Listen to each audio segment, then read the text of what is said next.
সহ অন্যান্য ওলামায়ে কেরাম, এলাকার মুরব্বিয়ানে কেরাম এবং যুবক ভাইরা, আমরা আজকের এই দিনের বেলায় আল্লাহর কালাম শোনার জন্য এখানে এসেছি। এই তারিখপাড়া এই এলাকায় ইসলামী আন্দোলনের বড় বড় নেতারা এখানে আগমন করেছিলেন। এই সাথিয়াতে বিশ্ব ইসলামী আন্দোলনের নেতা মাওলানা মতিউর রহমান নিজামী, তিনি এই সাথিয়ার মাটিতে শহীদ হয়ে শুয়ে আছেন। এইভাবে পাবনাতে আরো অগণিত নেতা কর্মী যারা ইসলামের জন্য জীবন দিয়েছেন, তাদের রক্ত রঞ্জিত এই পাবনা এবং এই সাথিয়া। আজকে আমরা এই সমস্ত ব্যক্তিদের শ্রদ্ধার সঙ্গে স্মরণ করছি।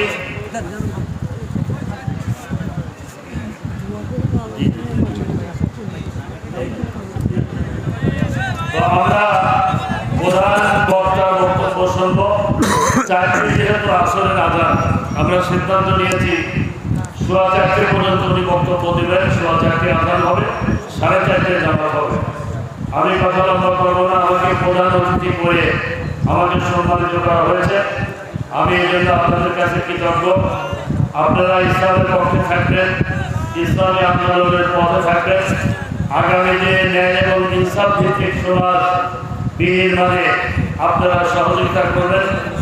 আমাদের দেশ আজকে 53 বছর স্বাধীন হয়েছে।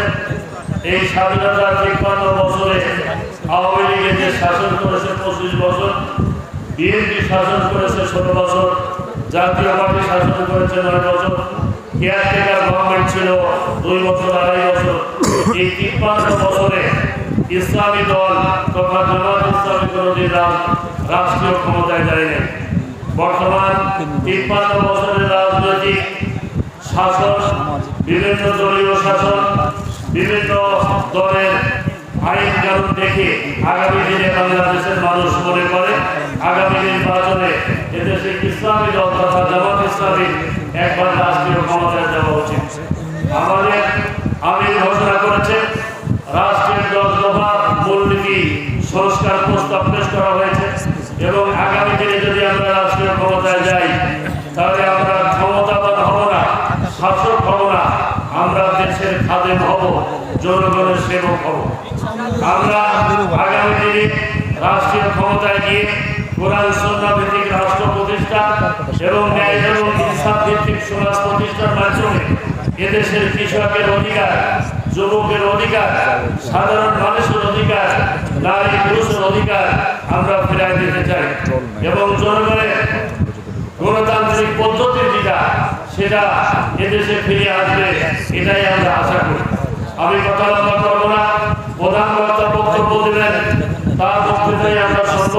আবারও আজকের এই তাফসীর মাহফিলে আমাকে প্রধান অতিথি করে যে সম্মানিত করা হয়েছে, আমার পক্ষ থেকে, আমার দলের পক্ষ থেকে ধন্যবাদ জ্ঞাপন করে আমার সংক্ষিপ্ত কথা এখানে শেষ করছি।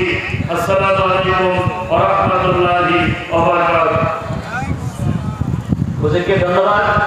আমরা খুবই খুশি হয়েছি হুজুরের আগমনে, হুজুরের উপস্থিতি আমাদের কাম্য ছিল। আমি বারবার দৃষ্টি আকর্ষণ করছি, যারা জায়গা আছে প্লিজ বসে যান, বসার পর্যাপ্ত জায়গা আছে, প্লিজ। রাস্তার সৌন্দর্য বৃদ্ধি করুন, জায়গাটা নিয়ে ভালো দেখা যাচ্ছে, প্লিজ একটু বসে যান সবাই। আমাদের অনেক ভলেন্টিয়ার